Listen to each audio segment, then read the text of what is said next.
তিনি এখন বিদ্রোহী। একে একে দলের সমস্ত পদ থেকে সরে দাঁড়িয়েছেন কাকলি ঘোষ দস্তিদার। বর্তমানে তিনি শুধুই তৃণমূল কংগ্রেসের সাংসদ।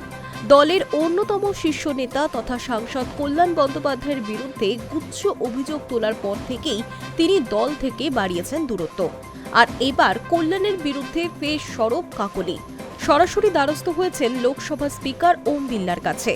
নিজের দলেরই সাংসদ কল্যাণ বন্দ্যোপাধ্যায়ের আচরণ নিয়ে লোকসভা স্পিকারকে চিঠি দিয়ে নালিশ জানিয়েছেন।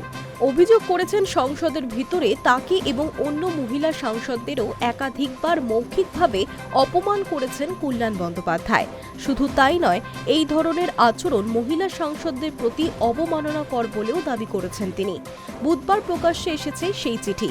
তাতে কাকলি ঘোষ দস্তিদার স্পিকারের কাছে আনুষ্ঠানিকভাবে কল্যাণ বন্দ্যোপাধ্যায়ের বিরুদ্ধে অভিযোগ দায়ের করার অনুমতি চেয়েছেন।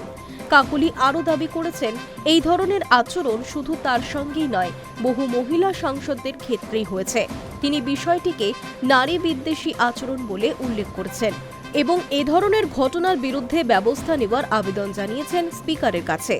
রাজনৈতিক মহলে এই চিঠি ঘিরে ইতিমধ্যেই জোর চর্চা শুরু হয়েছে, কারণ অভিযোগকারী এবং অভিযুক্ত দুজনেই একই রাজনৈতিক দলের সাংসদ। ফলে বিষয়টি তৃণমূল কংগ্রেসের অন্দরেও যে পাহাড় প্রমাণ অস্বস্তি বাড়িয়ে দিয়েছে তা বলাই বাহুল্য। প্রসঙ্গত, গত 15 মে লোকসভায় তৃণমূল কংগ্রেসের সংসদীয় দলের মুখ্য সচেতক পদ থেকে সরানো হয় বারাসাতের সাংসদ কাকলিকে। বদলে সেই পদে আসেন শ্রীরামপুরের সাংসদ কল্যাণ বন্দ্যোপাধ্যায়। 14 তারিখ বৃহস্পতিবার কালীঘাটে সাংসদদের নিয়ে বৈঠকের পর এই সিদ্ধান্ত নেন তৃণমূল নেত্রী মমতা বন্দ্যোপাধ্যায়।